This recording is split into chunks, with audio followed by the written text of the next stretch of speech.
Hello friends, today our topic is methods of price elasticity of demand. 4 method है जो हम पढ़ेंगे. First है द परसेंटेज मेथड या proportion method. According to this method, price elasticity of demand is measured as a ratio of percentage change in quantity demanded to the percentage change in price of the commodity. Very simple. इस method से हमें simple से price में जो भी change होता है उससे हमें डिमांड में चेंज होगा. इस वाले फॉर्मूले से हम प्राइस जो है मेजर कर सकते हैं इलास्टिसिटी को. एक एग्जांपल लेके देखते हैं. ये प्राइस है और ये क्वांटिटी डिमांडेड है. हमारी प्राइस अगर 4 है तो क्वांटिटी डिमांडेड हमारी 25 है. प्राइस बढ़ करके 5 हो गई तो क्वांटिटी डिमांडेड हमारी कम हो गई, 20 हो गई. अब इसको इसमें पुट करते हैं. Percentage change in quantity demanded में 5 है और परसेंटेज चेंज इन प्राइस में कितना 1. प्राइस कितनी थी हमारी 4 और क्वांटिटी कितनी थी हमारी 25. तो इसको कट करने पे क्या आया 0.8. मतलब जो हमारी प्राइस इलास्टिसिटी है वो क्या है लेस देन 1 है. Less than 1 means demand is inelastic. क्या है डिमांड इनइलास्टिक है. तो ये तो सिंपल मेथड है जिससे हम प्राइस जो इलास्टिसिटी जो हम मेजर कर सकते हैं. सेकंड मेथड है पॉइंट इलास्टिसिटी मेथड और geometric method. This method is used to measure the price elasticity of demand at any given point in the curve. Price elasticity of demand is different at different points on linear demand curve. ये देखिए ये demand curve है, ये यहाँ पे mid point है. ये method हमें ये बोलता है कि इस डिफरेंट पॉइंट पे जो हमारी इलास्टिसिटी होती है वो भी क्या होती है डिफरेंट होती है. कैसे मिड पॉइंट पे हमारी प्राइस इलास्टिसिटी होती है इज इक्वल टू 1.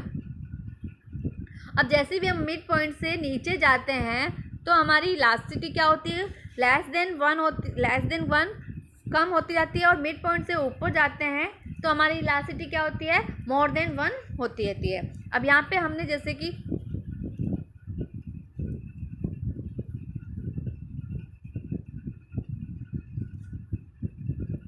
ये पॉइंट ए है, ये पॉइंट बी, ये पॉइंट है पी, ये क्यू और ये आर. अब आप देखना मिड पॉइंट पे मैंने आपको बोला कि इलास्टिसिटी प्राइस इलास्टिसिटी क्या होगी 1 होगी. अभी कैसे हुआ क्यू बी ये फॉर्मूला है lower segment of demand curve divide by upper segment of demand curve. Upper segment क्या होगा क्यू, तो ये इज इक्वल टू 1 आया. फिर आते हैं हम इस पॉइंट पे R B divided by R A. तो ये क्या है प्राइस इलास्टिसिटी ऑफ डिमांड हमारी लेस देन 1. फिर यहाँ पे बी पॉइंट पे 0 डिवाइडेड बाय बी ए. तो यहाँ पे क्या आएगी प्राइस इलास्टिसिटी हमारी इज इक्वल टू 0. फिर हम पी पॉइंट पे चलते हैं. पी बी लोअर सेगमेंट क्या है पी बी और अपर सेगमेंट पी ए. यहाँ पे क्या है प्राइस इलास्टिसिटी मोर देन 1 एक से ज़्यादा. और अगर हम यहाँ पे लेते हैं तो आता है ए बी डिवाइडेड बाई 0. तो यहाँ पे क्या है प्राइस इलास्टिसिटी हमारी इन्फिनाइट. डिमांड क्या होगी हमारी इन्फिनाइट. तो इस तरीके से जब हम मिड पॉइंट पे चलते हैं तो वहाँ पे हमारी इलास्टिसिटी क्या होती है 1 होती है. और जब मिड पॉइंट से नीचे जाते हैं तो हमारी इलास्टिसिटी क्या होती है लेस देन 1 होती है. और जब हम ऊपर आते हैं तो इलास्टिसिटी हमारी होती है मोर देन 1. सिंपल. अब आते हैं आर्क इलास्टिसिटी मेथड में. इसको मिड पॉइंट मेथड कहते हैं. Any 2 points on a demand curve makes an arc and the coefficient of price elasticity of demand of an arc is known as arc elasticity of demand. This method is used to find out the price elasticity of demand over a certain range of price and quantity. Thus, this method is applied while calculating price elasticity of demand when price or quantity demanded of the commodity is highly changed. देखिए जब हमको ये हमारा demand curve था ना, जब हमको particular point पे इलास्टिसिटी मेजर करनी होती है तो हम यूज़ करते हैं पॉइंट इलास्टिसिटी मेथड. लेकिन जब हमें 2 पॉइंट के बीच में इलास्टिसिटी मेजर करनी है तो हम क्या यूज़ करेंगे आर्क मेथड. अगर हमें किसी 2 पॉइंट्स के बीच में इलास्टिसिटी मेजर करनी है तो हम यूज़ करेंगे आर्क मेथड। जैसे इस पॉइंट से इस पॉइंट्स के बीच में या इस पॉइंट से इस पॉइंट्स के बीच में अगर हमें इलास्टिसिटी मेजर करनी है तो हम यूज़ करते हैं आर्क मेथड। लेकिन अगर हम पर्टिकुलर पॉइंट जो मैंने आपको बताए थे, मिड पॉइंट और ऊपर जाते हैं तो ग्रेटर देन 1, नीचे आते हैं तो लेस देन 1, तो उस पर्टिकुलर पॉइंट पे अगर हमें इलास्टिसिटी मेजर करनी है तो हम यूज़ करते हैं पॉइंट मेथड। अब आर्क मेथड हम कैसे यूज़ करेंगे? एवरेज लेंगे। अब जैसे हमें इस पॉइंट से इस पॉइंट्स के बीच में अगर हमें इलास्टिसिटी मेजर करनी है तो इन दोनों पॉइंट्स के प्राइस का, क्वांटिटी डिमांडेड का एवरेज लेंगे और फॉर्मूले में लगाएंगे, हमारी इलास्टिसिटी का आंसर आ जाएगा कि हमारी ग्रेटर देन 1 है, लेस देन 1 है, इक्वल टू 1 है। फिर आते हैं टोटल आउटले मेथड, जिसको हम मार्शल एक्सपेंडिचर मेथड भी कहते हैं, और ये भी मेथड बहुत सिंपल है। एक टेबल बनाऊंगी, उससे से आपको ये समझ में आ जाएगा। In this method we compare total outlay expenditure of the consumer before and after the change in price. इसका फॉर्मूला माइंड में रखिए, total expenditure is equal to P into में TQ, प्राइस इंटू में टोटल क्वांटिटी। चलिए अब table बनाते हैं।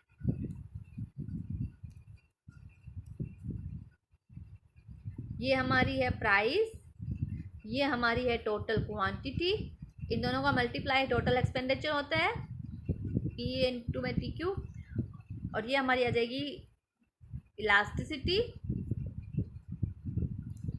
ठीक है, अब हम चलते हैं। प्राइस हमारी मान ली 10 है, फिर 9, फिर 8, 7, 6, 5, 4, 3, 2, 1। और जब अब आपको पता है कि प्राइस और क्वांटिटी डिमांडेड में क्या होता है, इनवर्स रिलेशनशिप। प्राइस ज़्यादा होती है तो हमारी क्वांटिटी डिमांडेड क्या होगी, कम।